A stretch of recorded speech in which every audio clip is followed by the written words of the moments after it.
चुनावी साल है और मजदूरों के नाम पर बिहार में बवाल है। अब बात हो रही है मजदूरों के लिए, अब बात हो रही है बेरोजगारों के लिए। खैर, जिस तरीके से मजदूर पलायन करके बाहर गए थे कमाने के लिए और अब जब कोरोना महामारी के बाद वो अपने घर वापस आ रहे हैं तो इसको लेकर सियासत तेज हो गई है।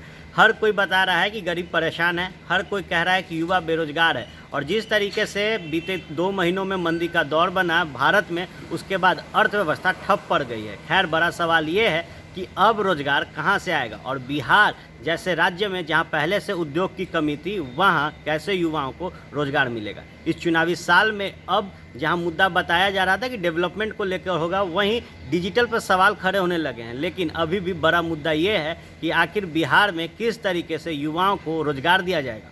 दूसरा सवाल कि जब मजदूर वापस अपने घर आ रहे हैं तो उनको कैसे रोजगार दिया जाएगा। जहां एक तरफ बिहार का आय पहले ही कम है, खजाना खाली बताता है विपक्ष, उसके बाद जब चुनावी साल में मजदूरों पर चर्चा हो रही है तो किस तरीके से नीतीश कुमार और एनडीए की सरकार इन मजदूरों को रोजगार देगी, इस पर एक बार फिर आरएलएसपी के प्रधान महासचिव माधव आनंद ने सरकार से कई सवाल पूछे हैं। वहीं केंद्र सरकार से उन्होंने अनुरोध किया है कि बिहार को एक बड़ा पैकेज दिया जाए ताकि जो अर्थव्यवस्था है उसे सुधारा जाए, रोजगार बिहार में लाया जाए और रोजगार के जो सोर्स हैं उसे तैयार किया जाए। क्या कुछ कह रहे हैं माधव आनंद, सुनिए।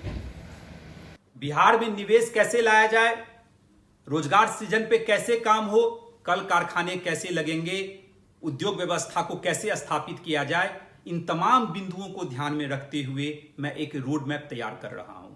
राजनीति से ऊपर उठ के एक अर्थशास्त्री होने के नाते, एक बिहारी होने के नाते मैं ये रोड मैप प्रस्तुत करना चाहता हूं। मैं चाहता हूं कि बहुत जल्दी जब ये रोड मैप तैयार हो जाएगा तो महामहिम राज्यपाल से लेके माननीय मुख्यमंत्री नीतीश कुमार जी से लेके प्रतिपक्ष के नेता तेजस्वी यादव जी, रालोसपा सुप्रीमो माननीय उपेंद्र कुशवाहा जी से लेके तमाम अन्य पॉलिटिकल पार्टियों के जो नेता हैं, मैं उन सबसे मिलकर एक ज्ञापन सौंपने का काम करूंगा। और जिसके भी नेतृत्व में नई सरकार बिहार में बनेगी, निश्चित रूप से उनकी प्राथमिकता में रोजगार सृजन और निवेश लाने की बात होनी चाहिए। और मैं चाहता हूं जो विकसित बिहार की परिकल्पना है, हम सब लोग मिलकर ही विकसित बिहार बना सकते हैं। किसी एक पॉलिटिकल पार्टी की बस की बात नहीं है। जो हम सब लोग मिलेंगे तो मेरा विकसित बिहार बनेगा।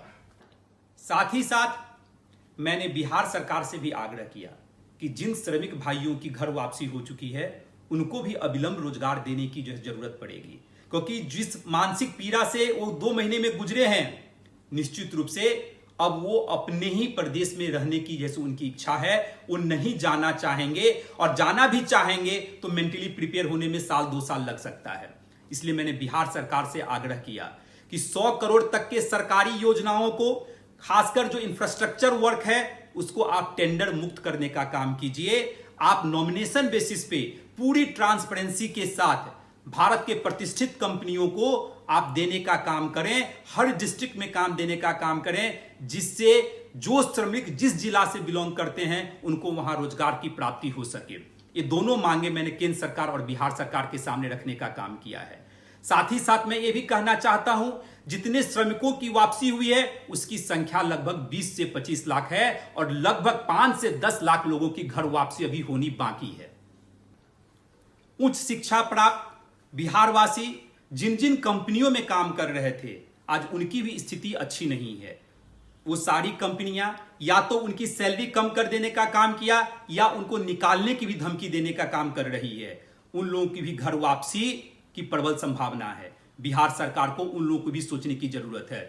मैं बिहार सरकार के लिए, सारी विपक्षी पार्टियों के लिए, राजनीति से ऊपर उठ के एक बिहारी होने के नाते, एक अर्थशास्त्री होने के नाते मैं एक रोड मैप प्रस्तुत करना चाहता हूं, जिससे कि बिहार में निवेश लाया जा सके, रोजगार सृजन पे काम हो। और इस सिलसिले में महामहिम राज्यपाल से लेके, मुख्यमंत्री जी से लेके, विपक्ष के नेता से लेके, तमाम पॉलिटिकल पार्टी के जो लीडर हैं, माननीय उपेंद्र कुशवाहा जी से लेके, जीतन राम मांझी, मुकेश सहनी जी, प्रदेश अध्यक्ष कांग्रेस मदन मोहन झा जी, सीपीआई, सीपीएम, सारे नेताओं से मिलके मैं रोड मैप प्रस्तुत करने का काम करूंगा। साथ ही साथ इस लोकतंत्र का जो चौथा स्तंभ मीडिया है, मीडिया बंधुओं से भी मैं मिलूंगा, उनकी भी सहयोग की बहुत जरूरत है, उनको भी मैं प्रस्तुत करने का यह काम करूंगा। हम सब लोग मिलके ही विकसित बिहार का जो सपना है उसको साकार कर सकते हैं। राजनीति से ऊपर उठ के हम सब लोगों को मिलके विकसित बिहार के लिए काम करना पड़ेगा। और मुझे पूर्ण विश्वास है कि जिसके नेतृत्व में नई सरकार बनेगी 5 साल के लिए, निश्चित रूप से उस रोड मैप को अमली जामा पहनाने का काम करेगी और बिहार में रोजगार सृजन और निवेश पे काम होगा।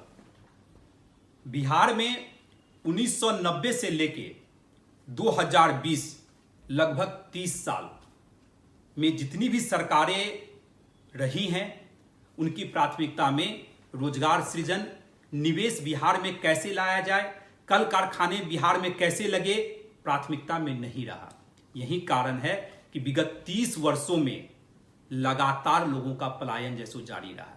चाहे स्किल्ड लेबर की बात हो या अनस्किल्ड लेबर की बात हो या उच्च शिक्षा प्राप्त जो लोग थे, जो मल्टीनेशनल कंपनी में काम करने के लिए बाहर चले गए, सब पलायन करने के लिए मजबूर हुए। आज इस कोरोना पेंडेमिक और इकोनॉमिक पेंडेमिक से हर प्रदेश की सरकार जूझ रही है। खासकर बिहार की सरकार, जो सीमित संसाधनों वाली सरकार है, उनकी मजबूरी तो कुछ ज्यादा ही है। इसलिए एक अर्थशास्त्री होने के नाते मैं दलगत भावनाओं से ऊपर उठ के केंद्र सरकार से आग्रह किया कि बिहार को आप एक विशेष आर्थिक पैकेज 1.50 लाख करोड़ का जैसे देने का काम करें, जिससे बिहार की सरकार इस कोरोना पेंडेमिक और इकोनॉमिक पेंडेमिक से सही तरह से जैसे लड़ सके। और हमारी मांग को जिन लोगों ने समर्थन किया, मैं उनको धन्यवाद भी देना चाहता हूं। डबल इंजन की सरकार है, बिहार के लोगों की अपेक्षाएं भी है कि केंद्र की सरकार निश्चित रूप से बिहार को एक विशेष आर्थिक पैकेज दे, जिससे बिहार को जैसो विकास के रास्ते पे जैसो लाया जा सके। बिहार के आधुनिक अस्पतालों में से एक NSMCH multi speciality 350 bedded hospital, अनुभवी डॉक्टर एवं ट्रेन्ड पैरामेडिकल स्टाफ, विश्व स्तरीय सुविधाओं के साथ अत्याधुनिक ऑपरेशन थिएटर, ICU, NICU, निशुल्क OPD परामर्श, 24 घंटे इमरजेंसी सर्विसेज और जटिल गर्भावस्था का इलाज। Netaji Subhash medical college and hospital, Amhara, Bihta, Patna.